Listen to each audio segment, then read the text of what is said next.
दोस्तों, आज की वीडियो में हम देखने वाले हैं कक्षा 10वीं सामान्य अंग्रेजी का first chapter light the lamp of the love, जो कि काफ़ी इंपॉर्टेंट चैप्टर है, जो कि एक पोएम है। तो चलिए आज के इस वीडियो में हम फर्स्ट हमारा chapter light the lamp of the love के इंपॉर्टेंट क्वेश्चन पर डिस्कस करेंगे। लेकिन उसके पहले जो हम हमारा सामान्य अंग्रेजी का ब्लूप्रिंट सॉल्व कर लेते हैं, जिससे हमें हमारा पूरा स्ट्रक्चर क्लियर हो जाएगा और हम बहुत अच्छे प्रकार से पढ़ाई कर पाएंगे।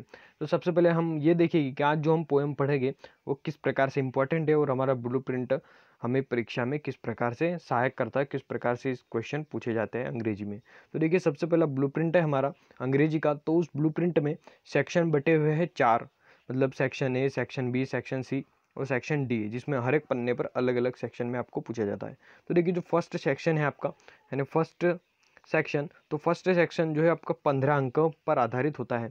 और इस जो सेक्शन है उसमें आपके 3 क्वेश्चन पूछे जाते हैं, जो कि तीनों पैसेज होते हैं, यानी अनसीन पैसेज होते हैं। यानी हिंदी में अगर हम बात करें तो गद्यांश होते हैं, जिनको आपको क्वेश्चन आंसर्स फिल करने होते हैं, जो कि आपने कक्षा 9वीं में किए होंगे। ठीक है, तो ये आपको 3 अनसीन पैसेज जिसमें पूछे जाएंगे, जो कि 15 अंक के बेस्ड होंगे। और ये जो आपकी किताब से नहीं आते हैं, इसके लिए आपको अलग से पढ़ाई करनी पड़ती है, जिस पर भी हम वीडियो बना चुके हैं। ठीक है, तो 15 अंक तो आपको बाहर से आ गए। ठीक है, तो आप 100 में से 15 निकाल दीजिए, क्योंकि ये 15 तो आपको मन से ही लिखना है। ठीक है, अब देखते हैं हमारा सेक्शन बी। तो देखिए, सेक्शन बी राइटिंग है, यानी इसमें आपको लिखना पड़ता है, लिखने की प्रैक्टिस होती है इसमें। तो देखिए, सेक्शन बी में जो पहला प्रश्न पूछा जाएगा वो आपको पूछा जाएगा लेटर लिखने के लिए। तो आप कोई सा भी लेटर अगर याद करेंगे तो पूरे आपकी बुक में केवल 2-3 ऐसे इंपॉर्टेंट लेटर है जो हर साल वही रिपीट होते आ रहे हैं। तो वो अगर आप कर लेते हैं तो आपका लेटर भी बिल्कुल क्लियर हो जाएगा और आपको लेटर भी पढ़ने की ज़रूरत नहीं है। नोट में की समरी भी काफ़ी सरल है, हमने इसकी ट्रिक भी बताई है। अगर आप वो कंप्लीट कर लेते हैं तो आपको भी नोट में की समरी पढ़ने की कोई भी ज़रूरत नहीं है। और ऐसे ऐसे आप वंडर ऑफ साइंस याद कर लीजिएगा या फिर माय हॉबी याद कर लीजिएगा, तो आपका ऐसे भी बिल्कुल जो है कंप्लीट हो जाएगा। ठीक है, तो सेक्शन बी और सेक्शन ए आपका कंप्लीट हो चुका है। आप देखते हैं सेक्शन सी। तो सेक्शन सी है आपका ग्रामर एंड ट्रांसलेशन।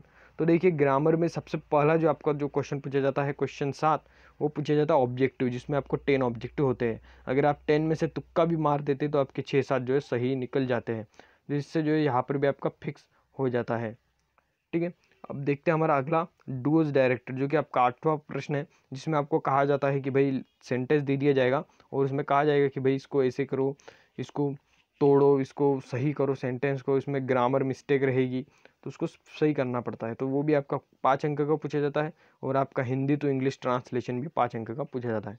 कुल मिलाकर अगर हम बात करें तो section A plus section B plus section C से आपके 55 अंक का क्वेश्चन पूछे जाते हैं। मतलब आपका जो आधा पेपर है वो आपको पढ़ने की ज़रूरत है ही नहीं। मतलब अगर आप दिमाग से सॉल्व करेंगे तो आप 55 अंक बड़ी आसानी से अंग्रेजी में ला सकते हैं।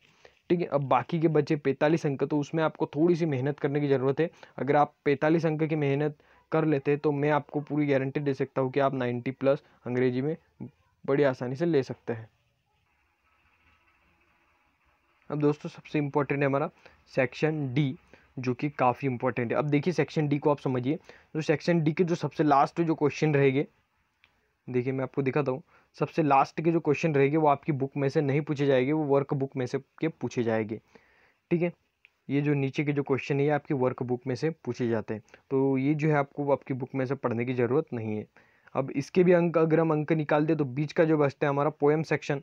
तो देखिए, पोएम सेक्शन के आपको 2 क्वेश्चन बनते हैं, जो कि आपके 2 अंक 3 अंक के होते हैं। ठीक है, तो ये जो बीच के जो 2 क्वेश्चन बनेंगे वो आपकी पोएम से बनेंगे। और आपकी पूरी किताब में बात करें तो 5 ही पोएम है। फर्स्ट लेसन, उसके बाद 4th lesson, 7th lesson, 11th lesson और 15th लेसन, ये जो आपके लेसन से पोएम है।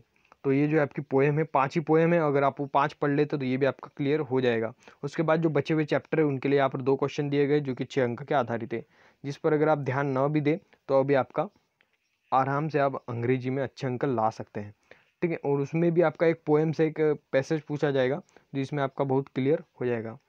ठीक है, तो अगर हम बात करें पूरे टेक्स्ट बुक से, तो टेक्स्ट बुक से पोएम से अगर हम बात करें तो पोएम से कम 10 अंक के प्रश्न पूछे जाते हैं। और बाकी जो चैप्टर बचे उनसे 6 अंक के क्वेश्चन पूछे जाते हैं। मतलब 5 पोएम और यहाँ पर बाकी आपके 10 चैप्टर। तो मतलब कुल मिला के अगर हम बात करें तो हम 5 पोएम पढ़ेंगे, बल्कि चैप्टर पर ज़्यादा ध्यान नहीं देंगे। ठीक है, तो इस प्रकार से आपका ब्लूप्रिंट है। उम्मीद करता हूँ आपको समझ में आया होगा। तो चलिए देखते हैं हमारा फर्स्ट लेसन के important question, light the lamp of the love. ठीक है दोस्तों, तो हमारे अंग्रेजी का फर्स्ट लेसन है light the lamp of the love. हे प्रभु अपने प्रेम का दीप जलाइए। तो ये जो पोएम है काफ़ी सिंपल है, जिसमें रविंद्रनाथ टैगोर जो है ईश्वर से प्रार्थना करते हैं कि हे प्रभु अपने प्रेम का दीप जलाइए, जो आपका प्रेम का दीप है वो मेरी बुराइयों को अच्छाइयों में बदल देगा, मेरे अज्ञान को ज्ञान में बदल देगा और मेरे मन के मेल को भी जो है साफ कर देगा। बस इतना सा इसका जो है सार है इस लेसन का, ठीक है। तो इस सार के आधार पर कुछ प्रश्न हैं जो कि काफ़ी सरल है, आप इन्हें बड़ी आसानी से दे सकते हैं। सबसे पहला आपका प्रश्न है, what do you mean in my house in the poem. मतलब इन माई हाउस यानी मेरे घर से, इन द पोएम यानी इस कविता में, व्हाट डू यू मीन्स यानी क्या अर्थ है, यानी मेरे घर से इस कविता में क्या अर्थ है। तो अगर हम बात करें इस कविता में जिसमें रविंद्रनाथ टैगोर कहते हैं कि मेरे घर से जो मेरी बुराइयाँ वो बुराइयाँ हैं उनको अच्छाइयों में बदल दीजिए। अब मेरे घर से यहाँ पर कवि ने अर्थ लिया है उनके खुद के शरीर से, उनके खुद की आत्मा से, यानी साउल यानी उनके आत्मा से।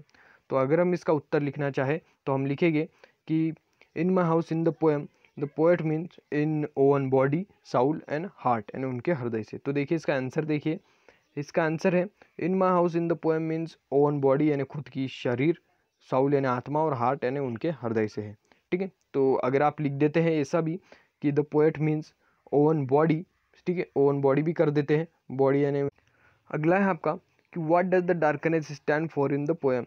मतलब अंधकार की तुलना किससे की गई है। अब देखिए उसी के नीचे आप चौथा प्रश्न देखिए, what does the light stand for in the poem. मतलब लाइट की तुलना किससे की गई है।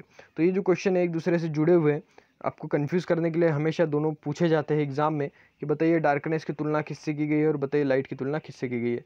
तो आपको सिंपल से याद रखना है, डार्कनेस की जो तुलना है वो की गई है अज्ञान से, और जो लाइट की जो तुलना की गई है वो की गई है ज्ञान से, ठीक है। तो देखिए सबसे पहले हम इसका आंसर देखते हैं। तो इसका आंसर है darkness means ignorance and evil present in the heart. मतलब जो हृदय में व्याप्त अज्ञानता, देखिए अज्ञानता और बुराई से की गई है, हृदय में व्याप्त अज्ञानता बुराई से की गई है। तो आपको एक तो इवाइल याद रख लीजिए और इग्नोरेंस याद रख लीजिए कि डार्कनेस मीन्स इवाइल एंड इग्नोरेंस। और जो लाइट की तुलना वो ज्ञान से और अच्छाई से की गई है, ठीक है। लाइट की अगर हम तुलना की बात करें तो वो की गई है ज्ञान से एवं अच्छाई से, देखिए इवाइल एंड गुड, ठीक है। तो इसमें आपको इवाइल एंड गुड याद रखना है चौथे क्वेश्चन में। अगर लाइट पूछा जाए और डार्कनेस पूछा जाए तो इग्नोरेंस एंड इवाइल आपको याद रखना है, ठीक है। उम्मीद करता हूँ आपको दोनों क्वेश्चन समझ में आए होंगे। देखते हैं हमारा पांचवा क्वेश्चन कि इंद्रियों की तुलना किससे की गई। What are the sense compare to. इंद्रिया ने हमारी जो पांचों इंद्रिया हैं उनकी तुलना किससे की गई है।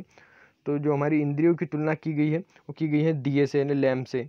तो अगर आप लिख देते लैम्प्स, ठीक है, the sense compare to lamps, तो आपका बिल्कुल सही माना जाएगा, ठीक है।